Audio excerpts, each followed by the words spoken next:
नमस्कार दोस्तों, मैं प्रवीण और आप देख रहे हैं न्यूज़ 22 लाइव। दोस्तों, राजस्थान विधानसभा में बजट पेश हुआ।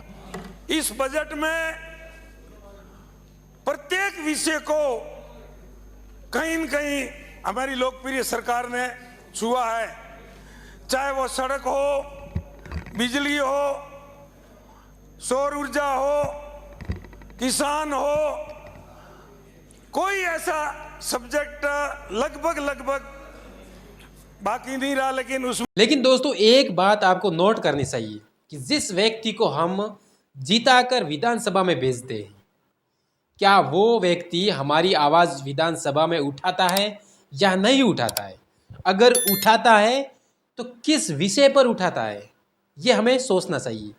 जैसे हमारा विधानसभा क्षेत्र है सांसूर, यहाँ के विधायक है जीवाराम चौधरी, निर्दलीय से जीते हैं। आगे बहुत सारे सुझाव। अरे मैं धन्यवाद देना चाहता हूं। मैं अभी जिस फ्लैट में रह रहा हूं, उस फ्लैट को बनाने वालों को, उस समय की सरकार को, उन सभी इंजीनियरों को, उन सभी मजदूरों को और उन सभी जिन में सहयोग करके ये इतने बढ़िया और सुंदर फ्लैट बनाए हैं। लेकिन उनकी ईंटों में एक कमी रह गई है।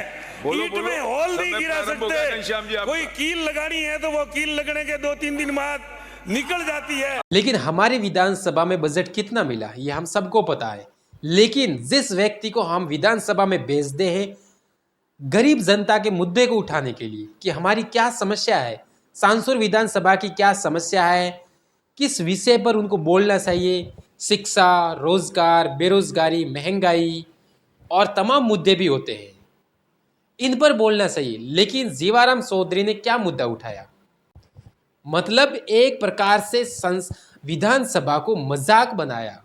मजाक में नहीं कह सकता, लेकिन इन्होंने ठहाके मारे हैं, तुक्के मारे विधानसभा में कि मैं धन्यवाद देना चाहता हूँ इंजीनियरों को, कारीगरों को, जिन्होंने हमारे मकान बनाए, घर बनाए, जहाँ हम रहते हैं, आवास दिए सरकारी, उसमें कील नहीं घुस रही है। ये हमने विधानसभा में इसलिए नहीं भेजा कि आप कील का मुद्दा उठाओ। बाकी भी देखो कितने हैं विधायक जो बड़े बड़े मुद्दे उठाते हैं, पंचायत के, ग्राम स्तर के, छोटे से लेकर बड़े बड़े मुद्दे उठाते हैं। लेकिन आपने मुद्दे उठाया गौशाला, गायों को लेकर कि गायों पर चारा नहीं मिल रहा है, जंगल पड़ा है, उसमें से किसानों को, जितने भी लोग हैं उनको आप अनुमति दे दो। भले आप बजट दो या न दो, जो भी गोचर भूमि है उन पे खुद किसान है या आम आदमी जोत लेंगे, मतलब उसमें चारा उगाएंगे और गायों को मेरे विधानसभा क्षेत्र सांचौर में विश्व की सबसे बड़ी गौशाला है और उसी प्रकार से पूरे प्रदेश में लगभग हर अल्टरनेट ग्राम पंचायत में लोग गौ माता की सेवा अपने अपने स्तर पर करते हैं। वर्तमान सरकार में हम लोग 12 महीने के अंदर 9 महीने का अनुदान गायों के लिए देते हैं। सभापति महोदय, चारे की व्यवस्था जिस प्रकार से वर्तमान में हो रही है वो कमी है, और जो अनुदान भी दे रहे हैं उसके माध्यम से भी 12 महीना उन गायों की सेवा करना थोड़ा मुश्किल होता है। तो मेरा सरकार से ये अनुरोध है कि गौ गोचर के लिए हमारे पूरे प्रदेश में हजारों बीघा जमीन गोचर अवेलेबल है। सरकार क्यों न उनको अधिकार दे, चाहे पंचायत हो, चाहे गौशाला की कमेटी हो, उस गोचर भूमि में अब ये बारिश का समय है, अगर उसमें गायों के लिए बाजरे की बुआई कर दें, जहाँ पानी की उपलब्धता है वहाँ सर्दियों में भी कई प्रकार के घास उगा करके 12 मास गायों के लिए चारे की व्यवस्था हो सकती है। हमारे पास जो गौचर की जमीन पड़ी है उस पर लोग नाजायज कब्जा कर रहे हैं। वो गौचर हमारे पूर्वजों ने गायों के लिए ही छोड़ा था और उन गायों को आज एक गौशाला में इकट्ठा करके रख करके सेवा करनी पड़ रही है। ये हमारे लिए बड़ा दुख का विषय है। मेरा आपके माध्यम से सरकार को सुझाव है कि जहां जहां गोचर भूमि खाली पड़ी है उस गोचर भूमि में गायों के चारा उगाने के लिए सरकार उनको आदेश दे, उनको परमिट करे, उनको परमिशन दे, ताकि लोग मेहनत अपने आप करेंगे। वो उसके बदले में सरकार से और कोई धनराशि नहीं मांगेंगे, अपने आप मेहनत करके चारा उगा करके और गायों को खिलाएंगे। लेकिन उसके लिए जो गोचर भूमि खाली पड़ी है उसकी परमिशन माननीय सरकार दे, तब जा करके इस समस्या का समाधान हो सकता है। दूसरा अध्यक्ष महोदय, मेरे विधानसभा क्षेत्र सांचौर में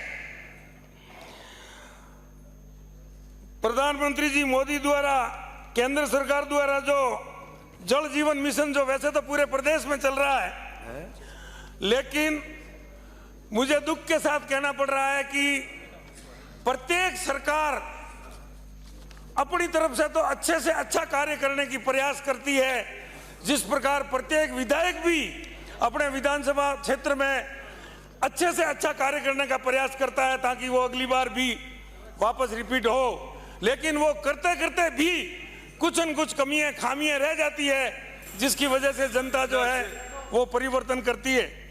चलो गाय तो खा लेगी, क्योंकि अब बारिश हुई, चारा तो वैसे भी उग जाएगा, और इतनी गायों बेघर नहीं है जो इतनी भूखी मर रही है। हमें पता है कि सांसौर विधानसभा में गाय कितनी है, कितनी भूखी मर रही है और कितना खर्च हो रहा है उन पर, ये लोग खुद ही कर रहे हैं।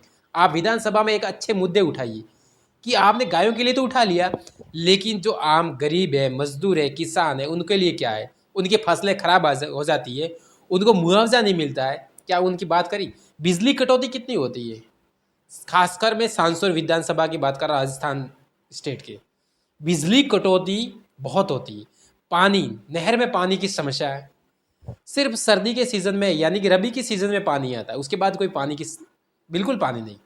नहर है ना, वो धूल चाट रही है, धूल में भरी पड़ी है, कोई पानी की व्यवस्था नहीं है, बिजली की व्यवस्था नहीं है। पहले आपने कह दिया होगा कि 5 साल में इतना कांग्रेस ने क्या किया।